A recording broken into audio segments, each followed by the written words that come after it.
பேரிழந்தூர் அர்-ரஹீமிய்யா Arabic கல்லூரி. உங்கள் ஆண் பிள்ளைகள் 7 ஆண்டுகளில் ஆலிம் பட்டத்துடன் பிகாம், பிபிஏ, பிஏ டிகிரிகளும் பெற்று சிறந்த ஆலிமாக வெளிவர இன்றைய தொடர்பு. நம்முடைய இந்த விழாவில் 3 முப்பெரும் விழாக்கள் ஏற்பாடு செய்யப்பட்டிருப்பதை அறிவோம். முதலாவது கோடைகால பயிற்சி வகுப்பினுடைய நிறைவு விழா, அது பற்றி ஒரு சில வார்த்தைகள். 2வது நிகழ்ச்சியாக 10ஆம் வகுப்பு 12ஆம் வகுப்பை நிறைவு செய்து அந்த பொது தேர்வில் சிறப்பான வெற்றி பெற்றிருப்பவர்களுக்கு கௌரவிக்கிற விழா. 3வது நிகழ்ச்சியாக எதிர் வருகின்ற துல்ஹஜ் மாதத்தில் நாமெல்லாம் ஆவலோடு எதிர்பார்த்து அல்லாஹ்வின் நெருக்கத்தை பெறுவதற்கு காத்திருக்கிற ஒரு சிறப்பான அமலாகிய குர்பானி குறித்த விரிவான மசாயில் விளக்கம். இந்த 3 நிகழ்வுகளை ஒன்று சேர்த்துத்தான் இந்த ஏற்பாடு செய்யப்பட்டிருக்கிறது. இதில் முதலாவது விஷயமாக கோடைகால பயிற்சி வகுப்பு.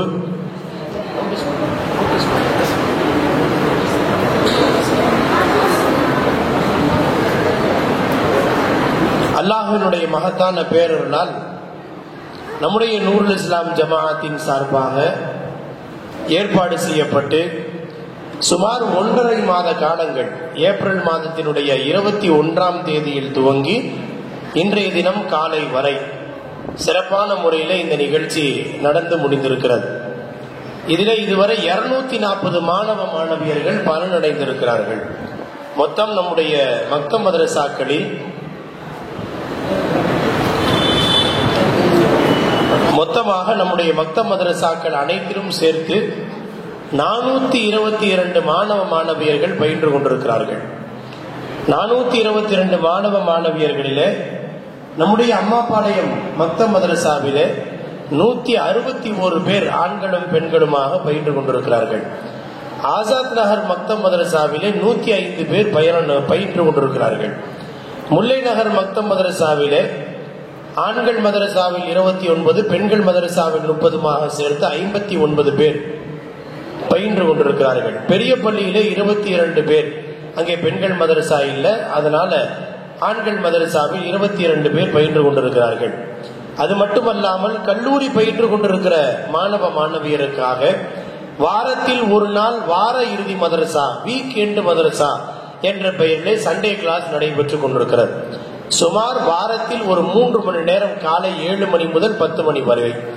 இந்த நிகழ்ச்சியிலேயும் அல்லாஹ்வுடைய கிருபையினால் நம்முடைய அமபாளையத்திலே பெண்களுக்கு மேல்தளத்திலேயும் ஆண்களுக்கு கீழ்த்தளத்திலேயும் வார இறுதி மதரசா நடைபெறுகிறது. அதிலே 2லும் சேர்த்து வார மதரசாவில் பெண்கள்ல 30 பேரும் ஆண்கள்ல 13 பேருமாக சேர்த்து மொத்தம் 43 பேர் பயின்று கொண்டிருக்கிறார்கள்.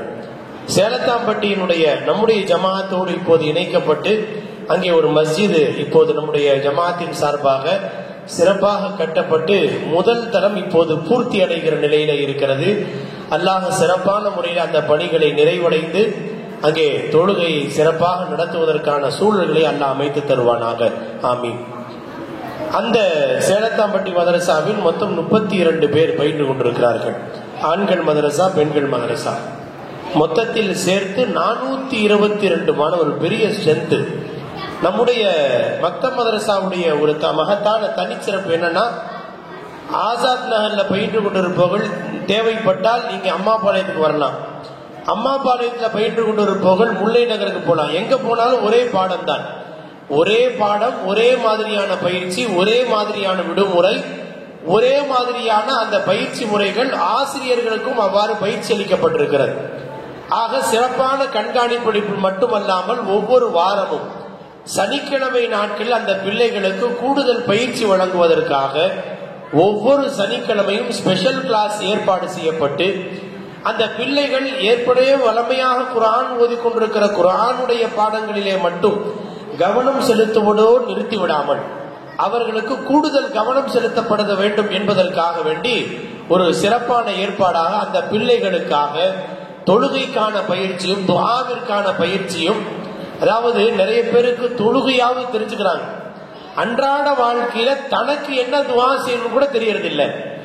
ஹஸ்ரத் துஆ செய்யும் போது, இமாம் துஆ செய்யும் போது ஆமீன் ஆமீன்னு சொல்றோமே தவிர தனக்குத்தானே நமக்கு, நம்முடைய பெற்றோருக்கு, நம்முடைய முன்னோருக்கு துஆ செய்ய தெரியுமா என்ற கேள்வி எழுப்பி பார்த்தால் அந்த விஷயத்தில் நம்ம ஜீரோவாகத்தான் ஒரு தலைமுறையே உருவாகி கொண்டிருக்கிறது. அல்லாஹ்வுக்கு எல்லா லாங்குவேஜும் தெரியும், அதுல சந்தேகமே இல்லை. ஆனா நம்ம சொந்த லாங்குவேஜ்லயாவது கேட்கிறோமா என்றால் இல்ல. இது ஒரு மிகப்பெரிய கை சேரும். நம்ம ஃபர்து தொழுதுட்டு நீங்க அப்படியே கணக்கெடுத்து பாருங்க, விசாலமாக ஒரு 10 நிமிஷம் தொழுகைக்காக நம்ம ஒதுக்கின மாதிரி அடுத்து ஒரு 10 நிமிஷம் அல்லாஹ்வோடு நாம் உரையாடலாமே, அப்படி நாம் துஆ செய்கிற மனோநிலை நமக்கு இருக்கிறதா என்றால் என்னத்தை பெருசா கேட்ட போறோம் என்பதாக நாம் கடந்து போய் விடுகிறோம். அதனால துஆவிற்கென்று ஒரு தனிப்பட்ட பயிற்சியை நம்முடைய மக்தப் மதரசாக்களிலே வழங்குவதற்காக பெரிய சிரத்தை எடுக்கப்பட்டது. மட்டுமல்லாமல் நம்முடைய பிள்ளைகள் வெறுமனே குர்ஆனுடைய பாடங்களில் மட்டுமே கவனம் செலுத்தி அதிலேயே ஈடுபாடு என்று வருகிற போது சில நேரங்களில் அவர்களுக்கு சோர்வும் சுணக்கமும் ஏற்பட வாய்ப்பு இருக்கிறது என்ற காரணத்தினாலும் அவர்களை வெறுமனே குர்ஆனுடைய பாடங்கள் என்பதிலே மட்டுமல்லாமல் அவர்களுக்கு வேறு கோணங்கள் அவருடைய தனித்திறனை மேம்படுத்த வேண்டி இருக்கிறது. ஏன்னு சொன்னா இன்னைக்கு இருக்கிற தலைமுறை, இன்றைக்கு இருக்கிற சிறார்களாக இருக்கட்டும், இளைஞர்களாக இருக்கட்டும், அவங்களுக்கு நேரம் கிடைச்சா அந்த ஓய்வு எப்படி கழிக்கிறது என்றால் இந்த கிரிக்கெட் பேட்டு மட்டை அப்படின்லாம் ஒரு காலம் இருந்துச்சு பாருங்க. அப்படியாவது போனா கொஞ்சம் வெயில் படும் நம்ம எதிர்பார்த்தோம்ல, அது கூட இன்னைக்கு இல்லாமல் போய்விட்டது. வெளியில போகக்கூடிய பண்பாடு மிக குறைவு. அப்படியே வீட்டுக்குள் முடங்கி இருந்தால் என்ன ரொம்ப அடக்க ஒடுக்குமா இத்தாவா இருக்க போறாங்க? இல்ல, என்ன செய்ய போறாங்க? அவங்க கையில போனும் கையுமா இருக்க போறாங்க. ஒண்ணு கேம் விளையாடுவான், அல்லது சேட்டிங் பண்ணுவான், ஏதாவது பண்ணிட்டு இருப்பாங்க. அது ஆணாக இருந்தாலும் பெண்ணாக இருந்தாலும் இப்படி ஒரு சூழ்நிலை அவர்களுக்கு ஏற்பட்டு விடுகிறது. அதனால அவர்களுக்கு வெளி உலகத்தினுடைய தனித்திறனை மேம்படுத்துவதற்காக சிலம்பம் கற்றுக் கொடுக்க வேண்டும் என்ற முயற்சியை நாம் மேற்கொண்டோம். அதற்கான கால சூழ்நிலைகள் ரொம்ப சொற்பமாயிடுச்சு. அதனால நீச்சல் பயிற்சி நபி ஸல்லல்லாஹு அலைஹி வஸல்லம் சுன்னத் என்று கற்று தந்திருக்கிறார்கள். அந்த அடிப்படையிலே நம்முடைய பிள்ளைகளுக்கு ஒவ்வொரு வாரமும் நீச்சல் குளத்திற்காக அழைத்து செல்லப்பட்டு பயிற்சிகள் வழங்கப்பட்டன. முதல்ல அந்த தண்ணீரின் மீதான பயத்தை போக்க வேண்டும். ஏன்னா என்னைக்கு இருந்தாலும் ஏதாவது ஒரு சூழலில் நாம் வெள்ளத்திலோ அல்லாஹ் பாதுகாக்க வேண்டும், ஒரு அபாயத்தை நாம் எதிர்நோக்கக்கூடிய சூழல் வறுமையானால் அந்த பய உணர்வு நம்முடைய கல்விலிருந்து இதயத்திலிருந்து அகற்றப்பட வேண்டும். அதற்காக நீச்சல் பயிற்சி வேற எந்த மக்தபிலையும் அந்த மாதிரி இருக்க வாய்ப்புகள் இல்லை என்பதாகத்தான் கருதப்படுகிறது. அதனால இந்த பிள்ளைகளுக்கு குர்ஆனிய பாடங்கள் போக உஸ்தாதுகள்மார்களுடைய தலைமையில பெற்றோர்களிடத்திலே முழு அனுமதி பெற்று, ஏன்னா சில பெற்றோர்கள் யோசிப்பாங்க, எங்க வீட்டுல இருக்கிறதே ஒண்ணு கண்ணே கண்ணுங்க சார், அவரை கொண்டு போய் நான் பயம் அப்படிங்கிற பயம் நிறைய பேருக்கு. அதனால் நம்ம என்ன நிபந்தனை இட்டு இருந்தோம் என்றால் பெற்றோர் அனுமதி தரணும். என் பிள்ளைய நீச்சல் குளத்திற்கு பயிற்சிக்காக உஸ்தாதுமார்களோடு அனுப்பி வைக்க நான் முழுமையாக சம்மதிக்கிறேன். கடிதம் வந்தா தான் அந்த பையனை கூட்டிட்டு போவோம், இல்லைன்னா அனுமதிக்க மாட்டோம். அவர்களை கூட்டு வந்து இங்க பாதுகாப்புக்கு ஹாஜத் நஃபில் தொழு வச்சு பயிற்சி கொடுத்து தர்பியா செஞ்சு இங்கே உள்ள ஓரளவுக்கு அமல்களை 1 மணி நேரம் பயிற்சி கொடுத்ததுக்கு பிறகுதான் இந்த நீச்சலுக்காக பயிற்சி அளிக்கப்படுகிறது. நபி ஸல்லல்லாஹு அலைஹி வஸல்லம் நீச்சல் பயிற்சி அளிப்பதை, அம்பு எறிவதை, இது போன்ற விஷயங்களை கற்றுக்கொள்ளும்படி இந்த உம்மத்திற்கு ஸல்லல்லாஹு அலைஹி வஸல்லம் சொல்லி இருக்கிறார்கள்.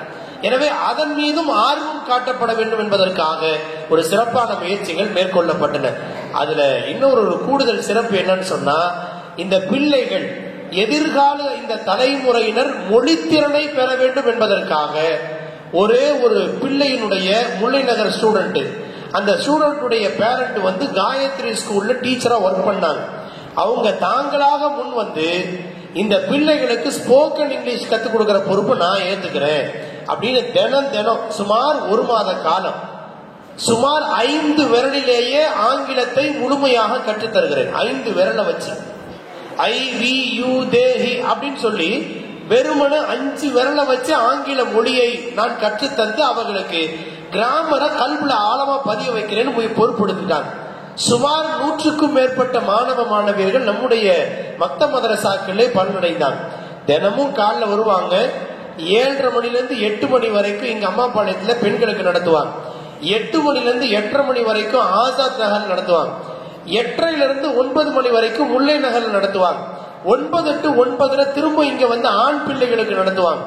தொடர்ந்து இப்படி பயிற்சி இந்த ஒரு மாத காலத்துல ஒரு பேட்ச் சுமார் ஒரு 100கணக்கான மாணவ மாணவியர்கள் நல்ல தேர்ச்சியை பெற்றிருக்கிறார்கள்.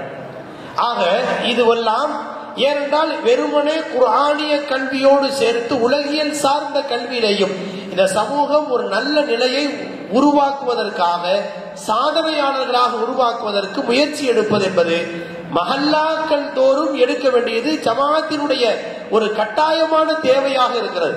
ஏனென்றால் இந்த சமூகம் மஹல்லா அளவில் கல்வி, பொருளாதாரம், அரசியல் என்று பல்வேறு தலைப்புகளிலே மிக விரிவாக ஆய்வு செய்ய வேண்டியிருக்கிறது என்றாலும் கூட, குறிப்பாக இந்த தலைமுறை உலகியல் கல்வியில், பள்ளிக்கூட கல்வியில், கல்லூரி கல்வியில், உயர்கல்வியை மேற்கொள்ளி அதற்காக ஒரு பெரிய முயற்சி எடுக்க வேண்டியது காலத்தினுடைய மிக தேவையாக இருக்கிறது. ஒரு கல்வி மிகப்பெரிய ஆயுதமாக ஆகியிருக்கிறது. இதை பற்றி விரிவான முறையில் ஜும்ஆக்களிலே கூட சொல்லப்பட்டது. அதனால் அன்பான பெருமக்களே, ஒரு பெரிய முயற்சிகள் மேற்கொள்ளப்பட்டன, நல்ல முறையிலே பலனடைந்திருக்கிறார்கள். இந்த பிள்ளைகளுடைய தர்பியா விஷயத்தில் அதிகபட்சமான கவனம் எடுத்துக் கொள்ளப்பட்டதை தாங்கள் பெற்றோர்கள் அத்தனை பேரும் அறிவீர்கள். இதுல இன்னொரு விஷயம் என்னன்னா, இன்றைய அந்த வயதுக்கு வந்த கல்லூரி பயின்று கொண்டிருக்கிற மாணவியர்கள் வீக்கெண்டு கிளாஸ் சுமார் ஒரு 6 ஆண்டு காலங்களாக நடந்து கொண்டிருக்கிறது. அதுல வீக்லி கிளாஸ் பயின்று கொண்டிருக்கிற மாணவியர்கள் வீக்லி கிளாஸ்ல ஒவ்வொரு வாரமும் ஞாயிற்றுக்கிழமை 7 மணில இருந்து 10 மணி வரை பயின்று கொண்டிருக்கிற மாணவியர்கள். இப்ப அவங்களுக்கு கல்லூரி லீவு, ஸ்கூல் லீவு எல்லாம் லீவ் ஆயிடுச்சு. இந்த லீவு நாட்கள்ல பசங்க விளையாட போவாங்க. வீட்டுல பெண் பிள்ளைங்க என்ன செய்வாங்க? வெளியில போக போறது இல்ல. வீட்டுல அரெஸ்ட் ஆனா என்ன ஆகும்? அவர்களுக்கு ஏதாவது ஒரு வேலை கொடுத்தாங்க. இல்லைன்னா அவருடைய சிந்தனைகள் வேறு கோணங்களில் திருப்பப்பட வாய்ப்பு இருக்கிறது. வாலிபம் என்பது அப்படிப்பட்ட ஒரு ஆபத்தான ஒரு சூழல். அதனால பெண் பிள்ளைகளுக்காக ஒரு அருமையான வாய்ப்பை ஏற்படுத்தி தரப்பட்டது. நம்முடைய மக்தப் மதரசாக்களில் யாரெல்லாம் முல்லை நகர் பகுதியை சார்ந்த மாணவியர்களோ அவர்கள் முல்லை நகர் மக்தப் மதரசாவிலும், ஆசாத் நகர் பகுதியை சார்ந்த மாணவியர்கள் ஆசாத் நகர் மக்தப் மதரசாவிலும், அம்மாபாளையம் பகுதியை சார்ந்த மாணவியர்கள் அம்மாபாளையம் மதரசாவிலும் வைத்து அவர்களுக்காக ஒரு இன்டர்ன்ஷிப், காலேஜ்ல எல்லாம் பாத்தீங்கன்னா ஒரு கோர்ஸ் 3 வருஷம் முடிச்சிட்டாங்கன்னா உடனே அவங்களுக்கு சர்டிபிகேட் கொடுக்கறது இல்ல, டிகிரி கொடுக்கறது இல்ல. இன்டர்ன்ஷிப்னு 1 மாத காலம் பயிர்நிலை பயிற்சி என்று வழங்குவது வழக்கம். ஒரு டீச்சர் படிச்சு முடிச்சா டீச்சர் ஆக முடியாது. டீச்சர் ட்ரைனிங்னு ஒண்ணு இருக்கும். ஒரு டாக்டரேட் படிக்கணும்னா 4.5 வருஷம் அவர் என்ன படிச்சாலும் ஒரு 6 மாத காலம் பிராக்டிஸ் எடுத்தா தான் அவர் டாக்டர் ஆக முடியும்.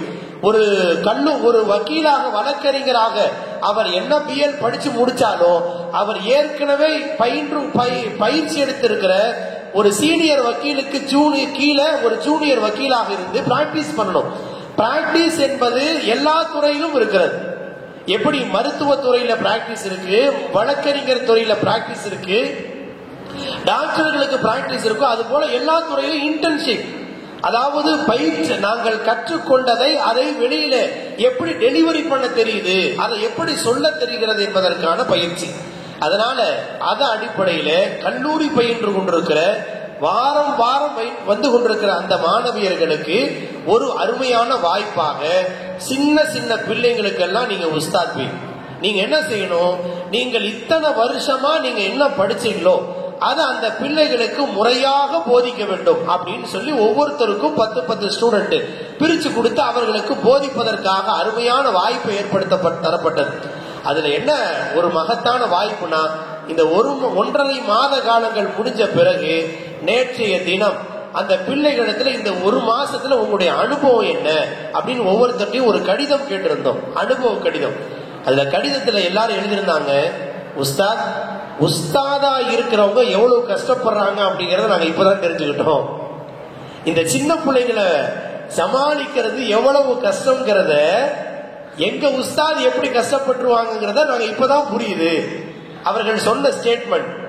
இன்னொரு விஷயத்த சொன்னாங்க, அந்த பிள்ளைகளுக்கு சொல்ல தெரியாத எங்களுக்கு பொறுமை வந்திருக்கு அப்படிங்கிறாங்க. நாங்க வீட்டுல எல்லாம் அடங்காத பிள்ளைங்க, சொன்ன பேச்சு கேட்காம பல நேரத்துல மீறி இருக்கோம். இந்த பிள்ளைகளுக்கு கற்றுத்தருகிற போது சில சமயங்களில் ஏற்பட்ட ஒரு தடுமாற்றம் எங்களை அறியாமலேயே ஒரு சகிப்புத்தன்மை, பொறுமையை எங்களுக்குள் வளர்த்து கொண்டோம். இந்த பிள்ளைகளுக்கு கத்துக் கொடுத்தோமோ இல்லையோ, நாங்க கத்துக்கிட்டது என்னன்னா பொறுமையா சகிப்புத்தன்மை எப்படி இருக்கணுங்கிறத எவ்வளவு பொறுமை காக்கணுங்கிறத நான் கத்துக்கிட்டோம். அப்புறம் இன்னொரு விஷயம் புரிஞ்சிச்சு, உஸ்தாத்மார்கள் எவ்வளவு சபுரு செய்யறாங்கிறத இப்பதான் நாங்க புரிஞ்சுக்கிட்டோம் என்பதாக அவர்கள் எழுதி தந்திருக்கிறார்கள். அப்ப நிறைய பிள்ளைகளுடைய அந்த ஸ்டேட்மெண்ட் நிறைய பேர் எழுதியிருக்கிற அதையெல்லாம் படித்த ஆசிரியர் பெருமக்கள் அழுதார்கள். அவ்வளவு நேர்த்தியாக இந்த பயிற்சியினால் தங்களுக்கு கிடைத்த பலன்களை படித்து படித்து அழுதிருக்கிறார்கள். அவ்வளவு சிறப்பான முறையில இந்த எந்த வருஷமுமே இல்லாம இந்த வருஷத்துல ஒரு அருமையான வாய்ப்பு.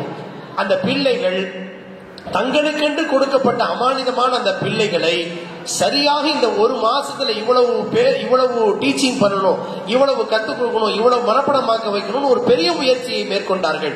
சிறப்பான முறையில் அவர்கள் பயின்று அவர்கள் கற்றுக் கொடுத்தார்கள். அவங்க சொன்னாங்க ஒரு இன்னொரு வார்த்தை, நாங்க சின்ன பிள்ளையா இருக்கும் போது கற்றுக்கொண்ட பல விஷயங்களை நாங்கள் மறந்து போய்விட்டோம். இப்போது இந்த பிள்ளைகளுக்கு கற்றுக் கொடுத்தோம் பாருங்க, கற்றுக் கொடுத்ததால் எங்களுக்கு மீண்டும் நினைவு வந்தது. அப்படிங்கிறது மட்டும் அல்ல, எங்க மனசுல ஒரு குற்ற உணர்ச்சி வந்துருச்சு. சில பிள்ளைகள் எழுதியிருந்தாங்க, ஷாஹினா மற்றும் 2-3 பிள்ளைகள் எழுதியிருந்தாங்க. என்ன எழுதியிருந்தாங்கன்னா, எங்களுக்குள் ஒரு குற்ற உணர்ச்சி வந்துருச்சு. என்ன குற்ற உணர்ச்சினா, இந்த பிள்ளைங்களுக்கு நம்ம சொல்லி கொடுத்தோமே சாப்பாட்டுடைய சுண்ணத்து, தூக்கத்துடைய சுண்ணத்து, இதை துவா போதும் அந்த துவா போதும் நம்ம சொல்லி கொடுத்தோமே, நாம நம்ம வீட்டுல ஃபாலோ பண்ணாம இருந்தா அது தப்பா இருக்குமே எங்க மனசுலே ஒரு குற்ற உணர்ச்சி வந்துருச்சு. அந்த பிள்ளைகள் சொன்ன செய்தி அது. ஆக ஏதோ ஒரு வகையில் எங்கள் ஒரு மாத காலம் வீணாக கழியாமல் நல்ல முறையில பயனடைந்திருக்கிறோம். எங்க வாழ்க்கையில இது ஒரு ஸ்வீட் மெமரி, ஒரு இனிய நினைவுகள் என்பதாக அவர்கள் நினைவு கூர்ந்திருக்கிறார்கள். அல்ஹம்துலில்லாஹ். எனவே அந்த பிள்ளைகளுக்கெல்லாம் இன்ஷா அல்லாஹ் பரிசுகள் வழங்கப்பட இருக்கிறது என்பதை நாம் நினைவுபடுத்திக் கொண்டவர்களாக அந்த பிள்ளைகளுக்கும் அதே போல இந்த நேரத்தில் கௌரவிக்க வேண்டிய முக்கியமான ஒரு சாதனையாளர்கள் 10ஆம் வகுப்பிலேயும் 12ஆம் வகுப்பிலேயும் சிறந்த மதிப்பெண்ணை பெற்றிருப்பவர்கள். நாம் கடந்த ஜும்ஆக்களிலே கூட விரிவான முறையிலே பல செய்திகளை சொன்னோம். 450 550 பெற்றிருக்கிற மாணவியர்கள் சாதனையாளர்கள் என்பதை போல அதோட கீழே போயிட்டதுனால நம்ம எல்லாம் கீழே போயிட்டோம், நமக்கு எந்த வகையிலும் தகுதி இல்லைன்னு அல்ல. அப்படி நீங்க தயவு செஞ்சு புரியக்கூடாது. ஏன் தெரியுங்களா, தாமஸ் ஆல்வா எடிசன் தான் இந்த லைட் எல்லாம் கண்டுபிடிச்சாருன்னு நம்ம படிக்கிறோமே, அவர் எத்தனை தடவை தோத்தாரு தெரியுங்களா? எத்தனை தடவை தோத்து போனார் தெரியுங்களா? 1038 தடவை. 1038 தடவை தோத்து போய் தான் ஒரு லைட்டை கண்டுபிடிச்சிருக்காரு. ஒரு சாதாரணமா பேப்பர் சைக்கிள்ல தள்ளிக்கிட்டு வீடு வீடா போய் பேப்பர் போற ஆள் தான் அப்துல் கலாம். ராம்நாடு ராமேஸ்வரங்கிறது உலகத்துக்கே தெரியாது, இந்தியாவுக்கு தெரியாத ஒரு கிராமம். அது ஒரு செழிப்பில்லாத கிராமம். அந்த கிராமத்துல பிறந்த ஒரு மீனவ குடும்பத்தை சார்ந்த ஒரு பையன். அவரு சிபிஎஸ்இ ஸ்கூல்ல படிக்கல, அவர் மெட்ரிக் ஸ்கூல்ல படிக்கல, அவருக்காக ஸ்போக்கன் இங்கிலீஷ் தனியா நடத்தல, அவரும் நம்மை போல படித்தவர் தான். ஆனால் அவருக்கான ஒரு முயற்சி, அவர் ஒன்னும் ஸ்டேட் ஃபர்ஸ்ட் வாங்கினவர் இல்ல. அப்துல் கலாம் ஸ்டேட் ஃபர்ஸ்ட் வாங்கல, டிஸ்ட்ரிக்ட் ஃபர்ஸ்ட் வாங்கல, அப்படி பாராட்டப்பட்ட மனிதரும் அல்ல. ஆனால் உலகமே அவரை திரும்பி பார்த்துச்சு இல்லையா? உலகத்தினுடைய மிகப்பெரிய வல்லரச நாட்டை பாதுகாத்தார். அப்ப என்ன புரிகிறது என்றால், கீழே போயிட்டா நம்ம மாறி குறைஞ்சிட்டா எல்லாம் முடிஞ்சு போச்சு அப்படிங்கிறது அல்ல. எத்தனையோ பேர், எவ்வளவோ சாதனையாளர்கள், என்ன கையெழுத்து போட தெரியாதவங்க எல்லாம் டாப்ல போயிருக்கிறாங்க. எத்தனை நடந்திருக்கிறது தெரியுங்களா? ஒரு விஷயம் தெரியுங்களா, இந்த KFCன்னு ஒரு உலகம் ஃபுல்லா சிக்கன் வச்சிருக்கான் பாருங்க. அவன் அந்த சிக்கனுடைய முறைய சரியான முறையில எப்படி பதப்படுத்தினா டேஸ்ட் வரும்னு சொல்லி ஆய்வு செஞ்சு டெஸ்ட் பண்ண. எத்தனை தெரியுங்களா? 300 முறை, 300 தடவை தோத்து போயிட்டான். 301வது முறை அவன் ஜெயிச்சு உலகமே திரும்பி பார்க்கிற மாதிரி ஒரு பெரிய தொழிலதிபரா மாறிட்டான். நான் சொல்ல வருகிற செய்தி, இது தொழிலதிபர்கள் தொழிலாளர்களுக்கு மட்டும் பொதுவா எந்த துறையிலா இருந்தாலும் நமக்குன்னு எந்த துறை இருக்கோ அந்த துறையிலே சாதனை மிக்கவர்களாக உருவாக வேண்டும் என்கிற ஒரு அழுத்தமான சிந்தனை நம்முடைய கல்வியில் உருவாக்கி கொண்டோம் என்றால் சிறப்பான வெற்றியை நாம் ஈட்ட முடியும் என்பதை இந்த நேரத்தில் நாம் நினைவு கூற வேண்டிய கடமை இருக்கிறது. எனவே இந்த தலைமுறை உயர்கல்வியிலே முன்னுக்கு வர வேண்டும். எல்லாம் படிச்சா ஒரே மாதிரி மருத்துவம், ஒரே மாதிரி நீட்டு, ஒரே மாதிரி இன்ஜினியரிங், யார் சொல்லி கொடுத்தது? அப்படி இந்த தலைமுறையில் எல்லா துறையிலும் வரணும். எல்லா துறையிலும் நாம் ஒரு கோலோச்சுகிற ஒரு சாதனையாளர்களாக உருவாகணும். அக்ரிகல்ச்சர் எடுத்து படிங்க, அது ஆதம் அலைஹிஸ்ஸலாத்துடைய சுன்னத். உலகத்துல முதல் அக்ரிகல்ச்சர் என்ஜினியர் யாரு தெரியுங்களா? ஆதம் அலைஹிஸ்ஸலாம் தான். உலகத்துல கப்பல் துறை மெரைன் என்ஜினியர், உலகத்தினுடைய முதல் மெரைன் என்ஜினியர் யாரு தெரியுங்களா? நூஹ் அலைஹிஸ்ஸலாம் தான். வேற யாரு? அவங்க தான் முதல்ல கப்பல் கட்டினாங்க. உலகத்தின் ஃபேஷன் டிசைனர் யாரு தெரியுங்களா? ஃபர்ஸ்ட் இத்ரீஸ் அலைஹிஸ்ஸலாம் தான். அவங்க தான் ஃபர்ஸ்ட் இந்த தையல் துறையை கொண்டு வந்தாங்க. உலகத்தினுடைய டெக்னாலஜி இரும்பு ரசவாத துறை, அதற்கு முதல் முன்மாதிரி யாரு தெரியுங்களா? தாவூத் அலைஹிஸ்ஸலாம் தான். அவங்க தான் இரும்பைய உருக்கி ஒரு பெரிய டெக்னாலஜி உருவாக்குனாங்க. எந்த துறையில பார்த்தால் நபிமார்கள் நமக்கு நிறைய முன்மாதிரியாக ரோல் மாடல் இருக்கிறாங்க. நம்ம அந்த பார்வையில பார்க்கறதே இல்லை. இது தனி அது தனி என்பதாக நாம் பயின்று கொண்டிருக்கிறோம், அதை படித்துக் கொண்டிருக்கிறோம். அப்படி அல்ல. எத்தனையோ மருத்துவ படிப்புகளை இந்த சமூகத்திலே உருவாக்கிய பெருமக்கள் முஸ்லிம்கள் தான். அது காலப்போக்கில் மக்களுடைய புழக்கத்தில் தெரியாமலேயே காலப்போக்கில் போய்விட்டது. உலகத்தினுடைய முதல் பெண் நர்ஸ் யாரு தெரியுங்களா?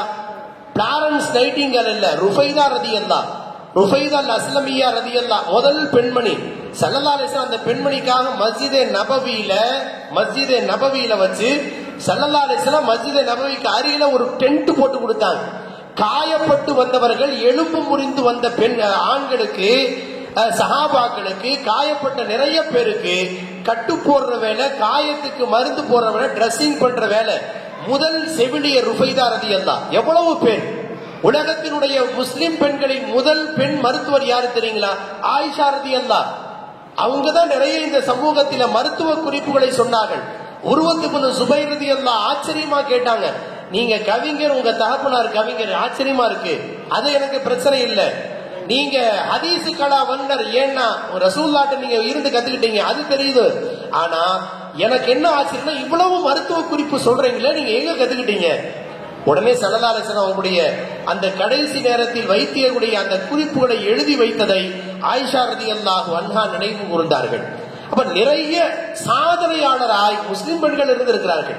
அதனால மருத்துவத்துறை என்பது மார்க்கத்தில் ஒரு முக்கியமான துறை. ஒவ்வொரு துறையிலேயும் இந்த தலைமுறையினர் களம் இறங்க வேண்டும், களம் இறங்கி காரியமாற்ற வேண்டும், சாதனையாளர்கள் உருவாக்கப்படணும். மார்க்க அறிஞர்கள் ஃபுகஹாக்கள் என்ன சொல்றாங்க? ஊர்ல ஒரே ஒரு டாக்டராவது இருக்கிறது ஃபர்து கிஃபாயா. எப்படி ஃபர்துல ரெண்டு ஃபர்து இருக்குங்க, ஃபர்து ஐன், ஃபர்து கிஃபாயா. ஃபர்து ஐன் அத்தனை பேரும் கட்டாய ஃபர்து, 5 நேரம் தொழுகை. ஃபர்து கிஃபாயானா ஜனாசா தொழுகை இருக்கு பாருங்க, அது ஃபர்து கிஃபாயா. ஜனாசா தொழுகை அத்தனை, இங்க மஹல்லாவுல 500 பேர் இருக்கிறாங்க, 500 பேர் மேலையும் ஃபர்து தான். ஆனா ஒரு 100 பேர் அந்த கடமையை நிறைவேற்றி விட்டார்கள் என்றால் மீதமுள்ள 400 பேருடைய கடமையும் நீங்கிவிடும். அதுபோல மருத்துவத்துறையை பயில்வது என்பது ஃபர்து கிஃபாயா என்று மார்க்க அறிஞர் எழுதியிருக்கிறாங்க. ஊர்ல யாருமே படிக்கலன்னா அது ஒரு பெரிய குற்றம். ஏன்னா உடல் ஆரோக்கியத்தை பேணுவது ஃபர்து. அந்த ஃபர்துக்கு முன்னோடியாக இருப்பத மருத்துவத்தை படிப்பதும் ஃபர்து என்று எழுதியிருக்கிறார்கள் மார்க்க அறிஞர்கள். அதனால எல்லா துறையிலும் நம்முடைய சமூகத்தினர் ஒரு சிறந்த தலைமுறையினராய், சாதனையாளர்களாய் உருவாக்கப்பட வேண்டும் என்றால் அவர்கள் உற்சாகப்படுத்தப்பட வேண்டும். உற்சாகப்படுத்துவதன் வழியாகத்தான் ஒரு சிறந்த தலைமுறை உருவாக்கப்பட வேண்டி இருக்கிறது. எவ்வளவோ சச்சார் கமிட்டி, அந்த எத்தனையோ அறிக்கைகள் வந்து விட்டன. ஆனால் அதை கிடப்புல போட்டு இந்த தலைமுறை கிடைச்ச 3% சரியா பயன்படுத்திய மாதிரி இல்லைங்கிறதா யதார்த்த உண்மை. இந்த கசப்பை நாம் ஒப்புக்கொண்டாக வேண்டி இருக்கிறது. அதனால் இந்த தலைமுறையை மஹல்லாதோறும் கல்விக்குழு ஒன்று உருவாகணும். எங்களுடைய ஆன்மீக தந்தை நிசாமி சர்க்கார் கிப்லா அவர்கள் இஸ்லாஹ் மாதத்துல கூட எழுதியிருந்தார்கள். என்ன எழுதியிருந்தாங்கன்னு நம்ம ஜும்ஆவிலே கூட சொன்னோம். ஒவ்வொரு மஹல்லாவிலேயும் கல்விக்காக சிந்திக்கிற, கல்வியாளர்களை உருவாக்குகிற, கல்வியிலே பின்தங்கியவர்களை அவர்களை உற்சாகப்படுத்தி உயர்நிலைக்கு கொண்டு வருகிற, அது பத்தியே யோசிக்கிற ஒரு குழு இருக்கணும்.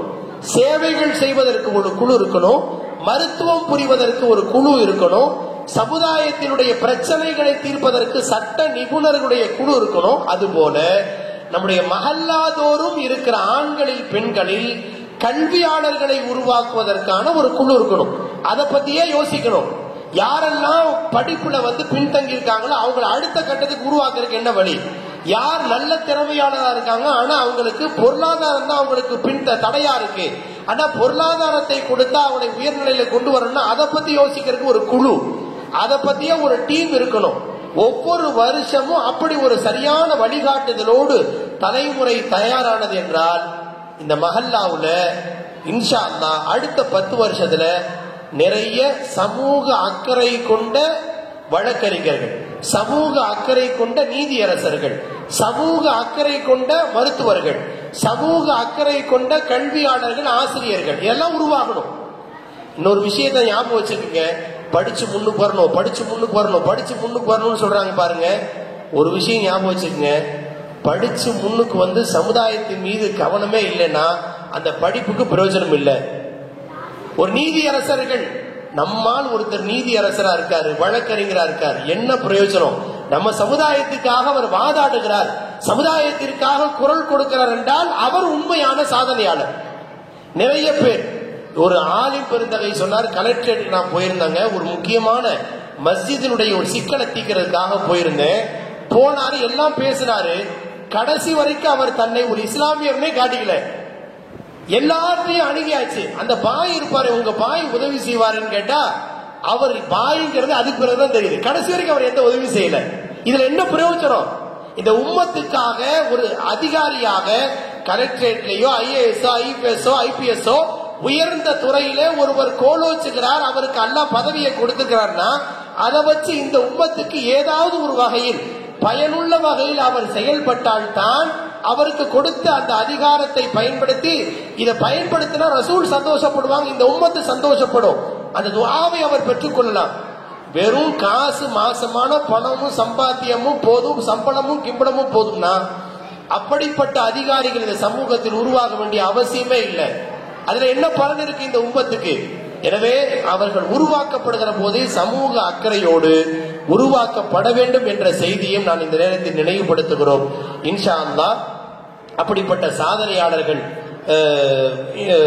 மக்ரிப் தொழுகைக்கு பிறகு இன்ஷா அல்லாஹ் அவர்கள் கௌரவிக்கப்பட இருக்கிறார்கள் என்ற செய்தியை நாம் நினைவுபடுத்துவதோடு அடுத்தடுத்த வருடங்களில் இன்ஷா அல்லாஹ் நம்முடைய மஹல்லாக்களில் சிறந்த கல்வியாளர்கள் உருவாக்குவதற்கு கல்வி சார்ந்து யோசிக்கிற ஒரு குழுவை, ஒரு டீமை இந்த நிகழ்வினுடைய இறுதியிலே ஒரு வைராக்கியம், ஒரு உறுதி எடுப்போம், தலைமுறையை உருவாக்குவோம். ஏன்னா ஒரு கல்வி என்பது ஒரு பெரிய பேராயுதமாக மாறி இருக்கிறது. ஒரு காலம் இருந்துச்சு, பொருளாதாரத்தை வச்சு நம்ம அதை செய்யலாம் இதை செய்யலாம் நம்ம நினைச்சிட்டு இருந்தோம் பாருங்க. அதெல்லாம் இப்போ முன்பை போன்று இல்லை. இந்த சமூகத்தில் நிறைய தொழிலதிபர்கள் இருக்கிறாங்க, தொழிலாளர்கள் இருக்கிறாங்க, நிறைய பொருளாதாரம் இருக்கு. பொருளாதாரத்தை நசுக்கிறதுக்கு தான் வக்ஃபு சட்டம், திருத்த சட்டம் இங்கே கொண்டு வந்து எங்காவது சதிவலைகள் பின்னப்படுகிறது. இன்னும் 10 வருஷத்துல கல்வியில நம்ம சரியான முறையில அதற்காக நாம் முயற்சிக்க தவறினோம் என்றால் இந்த நாட்டில் முஸ்லிம்களுக்கும் இந்தியாவுக்கும் சம்பந்தம் இல்லை. வரலாறுல முஸ்லிம்களுக்கு முஸ்லிம்களுக்கும் இந்த வரலாறுக்கு சம்பந்தம் இல்லை அப்படின்னு உருவாக்கிடுவாங்க. நீங்க எந்த புக்ஸ் படிச்சாலும் கண்டுபிடிச்சவர் யாருன்னு கேட்டா டிஸ்கவர்ட்னு போட்டு கலீலியோ கண்டுபிடிச்சாரு, அரிஸ்டாட்டில் கண்டுபிடிச்சாரு, ஆர்கிமிடிஸ் கண்டுபிடிச்சாரு, ஐன்ஸ்டீன் கண்டுபிடிச்சாருன்னு தான் போட்டிருக்கானே தவிர இவங்கெல்லாம் இந்த 200 வருஷம் 300 வருஷத்துல வந்த ஆளுங்கதான். 1000 வருஷமா மருத்துவத்தை கண்டுபிடிச்ச அபிசன்னா பேர் இல்லை. இப்போ 1000 வருஷமா இப்னு ஹைத்தம் உருவானார், ரைஹான் ஜாபிர் இப்னு ஹையான் உருவானாரு, அவங்க பேர்லாம் இப்ப அட்ரஸ் இல்லாம போயிடுச்சு. அப்ப உருவாக்கிய சாதனையாளர்கள் எல்லாம் அட்ரஸ் இல்லாம ஒதுக்கி வச்சுட்டான். புதுசு புதுசா ஐரோப்பியத்திலிருந்து அங்க இருந்து இங்க இருந்து எல்லாம் புதுசு புதுசா இறக்குமதி பண்ணி அவங்க எல்லாம் பெரிய ஆளா காண்பிச்சுட்டான். இது நாம் செய்திருக்கிற வரலாற்று பிழை. வரலாற்றில் இருட்டடிப்பு செய்யப்பட்டு கொண்டே இருந்து அதை கவனிக்காமல் போய் கொண்டிருக்கிறோமே, எவ்வளவு பெரிய பேராபத்து. எனவே அன்பான பெருமக்களே, அது குறித்து நாம் யோசிப்போம். அதற்கான ஒரு சரியான முன்னெடுப்பாக இந்த விழா அமைய வேண்டும். அல்லாஹ் அதற்கு தௌஃபீக் செய்வானாக. மக்ரிப் தொழுகைக்கு பிறகு இன்ஷா அல்லாஹ் துவக்கமாகவே அந்த கௌரவிப்பு விழா நிகழ்ச்சி நடைபெற இருக்கிறது. அதை தொடர்ந்து குர்பானி மசாயில் குறித்த விரிவான விளக்கங்கள் தரப்பட இருக்கிறது. 3வது நிகழ்ச்சியான அந்த குர்பானி மசாயில் விஷயத்துல உங்களுக்கான சந்தேகங்களை கவனமா நோட் பண்ணிக்கங்க. தமிழகத்தினுடைய தலை சிறந்த பேராசிரியர் பெருந்தகை ஹைருல் பரியா அரபிக் கல்லூரியினுடைய முதல்வர் ஷேக் அப்துல்லா ஜமாலி ஹசரத் அவர்கள் இன்னைக்கு காலையில சேலம் மாவட்டத்தில் இருக்கிற சுமார் 50க்கும் மேற்பட்ட உலமாக்களை எல்லாம் ஒன்றிணைத்து ஒரு ஒர்க் ஷாப், ஒரு பயிலரங்கம் நடத்தியிருக்கிறார். குர்பானி குறித்து சமீப காலத்தில் ஏற்பட்டிருக்கிற பிரச்சனைக்கான தீர்வு குறித்து பெரிய விளக்கம் தந்திருக்கிறார். அதே அந்த சூட்டோட இந்த மஜ்லிஸ்ல இன்ஷா அல்லாஹ் மக்ரிபுக்கு பிறகு ஒரு விரிவான விளக்கம் தர இருக்கிறார். குறிப்பாக இந்த ஹலால் ஹராம் விஷயத்துல, கூட்டு குர்பானி விஷயத்துல எது ஹலால் எது ஹராம் என்பன்ற சரியான புரிதலே இல்லாமல் எல்லாம் ஹலால் என்பதாக நாம் கருதி கொண்டிருக்கிறோமே, அதையெல்லாம் நீக்கி சரியான புரிதலோடு இந்த நிகழ்வில் மஜ்லிஸ்ல இருந்து நம்ம வெளியில போகணும். யார் யாருக்கு என்ன சந்தேகம் இருக்கிறதோ ஹஜ்ரத் அவருடைய பயானுடைய இறுதியில கேள்விகள் கேட்டு தெரிந்து கொள்வதற்கு ஒரு அருமையான வாய்ப்பு இருக்கிறது. மஜ்லிஸினுடைய இறுதி வரை நாம் இருந்து பயனடைய வேண்டுமாய் அன்போடு கேட்டுக் கொள்ளப்படுகிறது.